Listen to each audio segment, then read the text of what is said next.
Hi friends, today I want to tell you about some rather sad news from the world of MMORPGs. You know the game Riders of Icarus?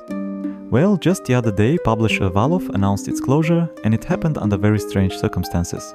Let me tell you how it all started. Last month, Valve announced plans to merge servers in North America and Europe due to low online traffic. It would seem to be a common thing.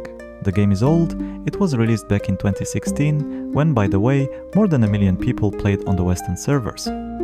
Server consolidation was supposed to start on February 6 for European players and the 20th of February for American players. But here is where the most interesting thing starts. Suddenly the publisher cancels these plans, explaining that it wants to provide the best possible gaming experience. Funny, right? The same reason they wanted to merge servers is now the reason for cancelling the merger. I thought, there's something fishy going on here, and I knew it.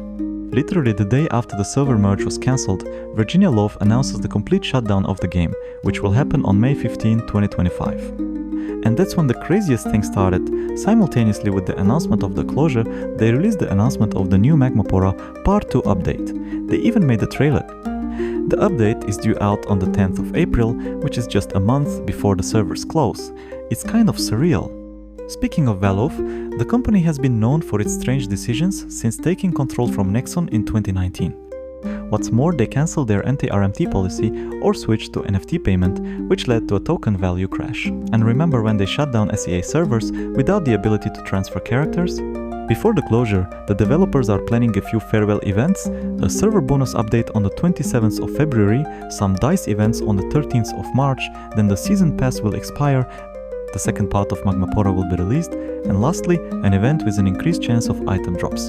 The most frustrating thing in this whole story is that players have been investing real money in the game for years, and now the only refunds you can count on are the ones that are mandatory under Steam's rules. If anyone played on the play-to-earn system, it looks like they'll have to live with the loss.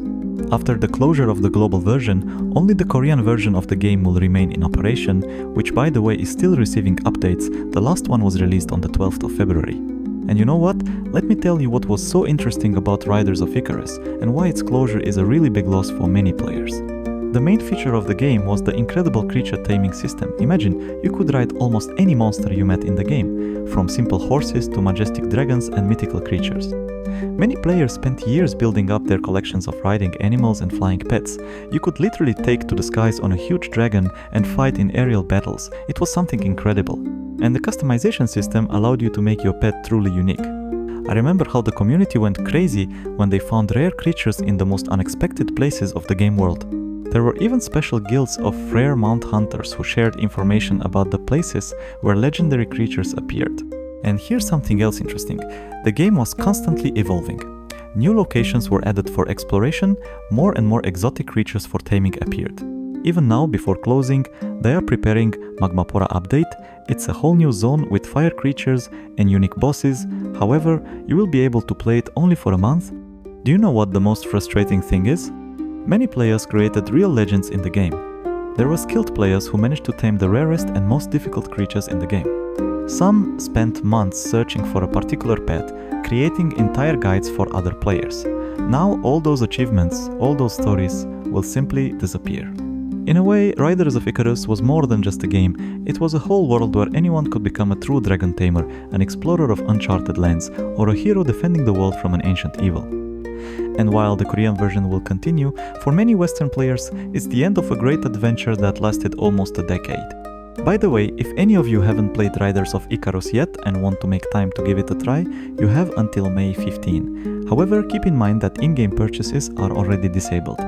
But even without them, you will be able to appreciate the unique atmosphere of this game and understand why so many people loved it. That's the story, friends.